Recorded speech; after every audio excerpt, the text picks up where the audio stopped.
धन्यवाद आपका। प्रणाम Sandeep ji and JWT family and आपको भी ये सेवा करने का अवकाश प्राप्त कराने के लिए बहुत बहुत धन्यवाद। आनंदम्मा, ये बहुत बड़ी ताकत है, सब कुछ मिलकर ही एक सनातन की यात्रा होती है। इसलिए सनातन में धर्म के साथ धन को जोड़ा गया। धर्म धर्म अर्थ तब काम तब मोक्ष।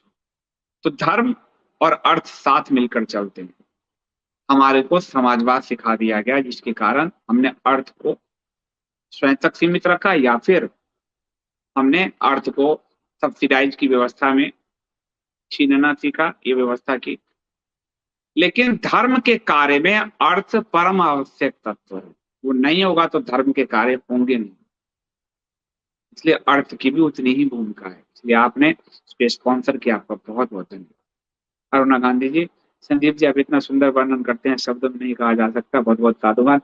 ये हो जाता है, मुझे नहीं मालूम है कुछ, मुझे कुछ भी नहीं मालूम है। आपको लगता है मैं स्वयं फिर अगले दिन इसको सुनता हूँ तो फिर मुझे भी लगता है मैं नहीं बोल रहा हूँ, मुझे तो कुछ पता ही नहीं है।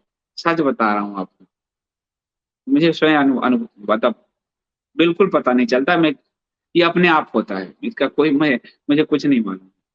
नागेश राव जी आपका बहुत बहुत धन्यवाद, thank you so much. Megha ji धन्यवाद। शिव सूत्र के बारे में सुना था, पर आपके व्याख्यान सुनने का सौभाग्य प्राप्त हुआ, बहुत बहुत धन्यवाद भैया। ये गीता जी की तरह हर काल में चरितार्थ है, बिल्कुल बिल्कुल हर काल में, क्योंकि हर काल में प्राणी उस महासमर का ही भाग है, उस परम तत्व का ही भाग है। वो जो परमात्मा और आत्मा का मिलन है वो तो हर काल में ही होना है। चौहान साहब धन्यवाद, आज का एपिसोड सुनकर बहुत आनंद प्राप्त हुआ, धन्यवाद, thank you so much. Online first कर रहे हैं, मेरे जैसे अज्ञानियों के लिए बहुत बड़ी मोटिवेशन है ये सिर्फ।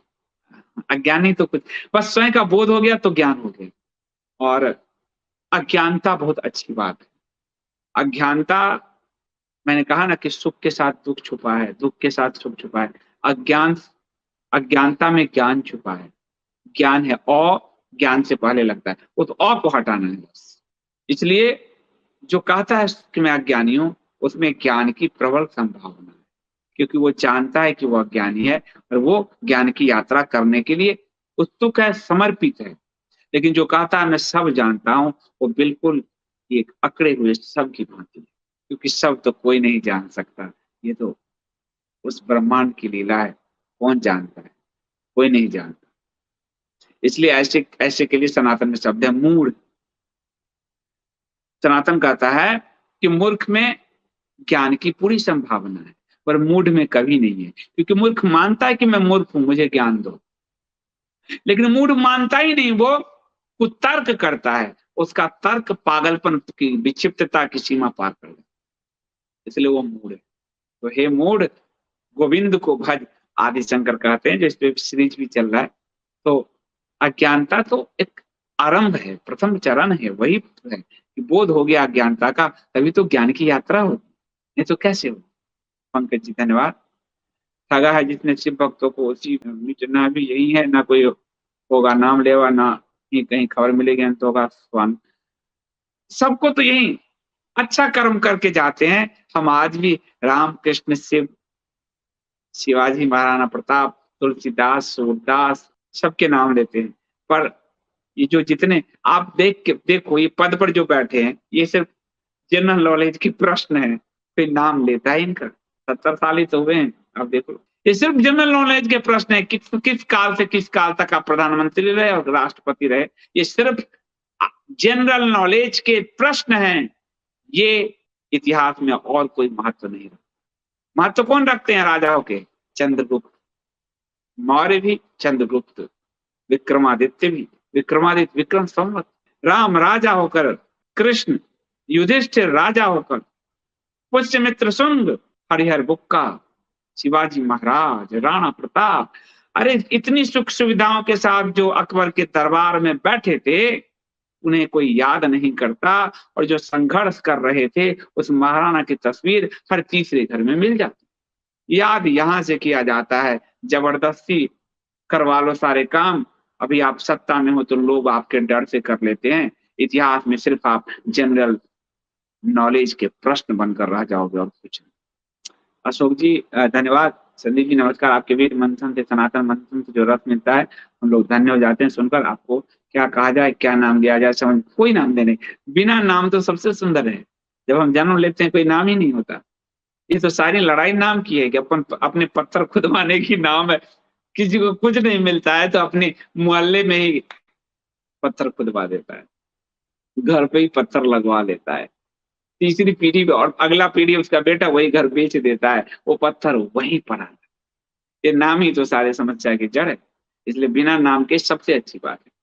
सनातनी नु कह रहे हैं संदीप जी, मेरे ख्याल से आपका पहला वचन है, और मुझे लगता है आपने जग्गी वासुदेव को क्या, मैं समझा नहीं, मैं क्यों उसको फेल करूंगा, वो तो दिनारी बाबा है, मैं क्या कहूंगा उसको। तो काली पर जो लिखा है, मैं बहुत देर हंसा और मैंने कहा माँ इसको सद्बुद्धि देना, ये साइंस साबित कर रहा है माँ काली को।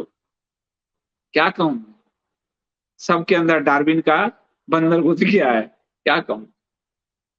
शक्तिमान जी कह रहे हैं संदीप सर, बहनों के लिए ग्लोबल फुटप्रिंट ऑफ रामायण और हिंदू संस्कार प्राप्त की अमरजीत जी के श्रम से, मगर हिंदू संस्कार बुक की प्रिंटिंग बहुत खराब है, कृपया चौखंबा प्रकाशन को ये बताएं।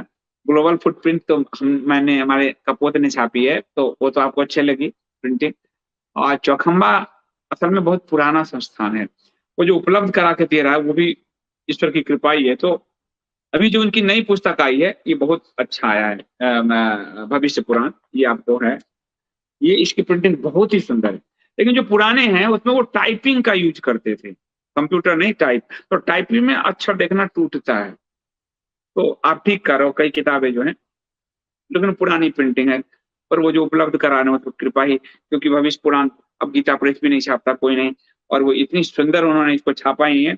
और भविष्य पुराण से आप सबसे बड़े आज जो साक्षात देव है, सूर्य की उपासना सीख जाएंगे और अपने पर्व त्योहारों को समझ पाएंगे। भविष्य पुराण की ये बात है, और अपने राजाओं के कालक्रम को थोड़ा समझेंगे। शैल जी पहले तो धन्यवाद कि आपने आज अच्छी फोटोग्राफ भेजी है, और जो हम कहते थे वो सब जगह साबित हो रहा है। पीड़ा तो हो रही है, पर क्या कहें, झंडे की पूरी शुचिता ही रौंद दी गई है। तो आपने विदेश से भेजा है कि कैसे झंडे की शुचिता रौंद दी गई है, वो स्वाभाविक है क्योंकि उसके कोड बदल दिए गए। तो कोड बदलते ही वो सड़क छाप उसको बना दिया गया है। गरिमा जो है, गरिमा बहुत, अपने बाप के नाम के आगे तो लोग श्री लगाते हैं, पर अपने राष्ट्र के साथ दुर्गति कर देते हैं, यही दुर्भाग्य। तो आपके लिए बहुत धन्यवाद कि आपने वो भेजा। शैल जी आपका प्रश्न है, दुख सुख दुख से परे वाली स्थिति का दूसरा नाम स्थित प्रज्ञ की अवस्था है, जो भगवान श्री कृष्ण भी बताते हैं। क्या मैं वही स्थित प्रज्ञ, वही तो स्थित, स्वयं में स्थित होना, स्वयं में ठहर जाना, वही तो भगवान शिव ने यहाँ इसमें जो कहा है, वो यही तो कहा है कि स्वपदम शक्ति, वही बात। सारे ज्ञान वही हैं, कहने के अलग ढंग है, क्योंकि असली ज्ञान तो वही है कि आत्मा और परमात्मा का मिलन। चेतन जी कह रहे हैं मैं आत्मा हूँ, यह दृढ़ भाव जिसके हृदय में नहीं, वो मृगजाल रूपी महासागर में नौका संग ही के मृत्यु को प्राप्त हुए हैं। सही बात है, आत्मा का बोध, पर हृदय में भाव होने से नहीं, अनुभूति होने से। मैं आत्मा हूं ये कहते रहने से तो सिद्धांत में आत्मा जाना नहीं जा सकता, उसका बोध होता है, और वो बोध होता है वितर्क से, विवेक से। थैंक यू सो मच, आप सबका बहुत बहुत धन्यवाद।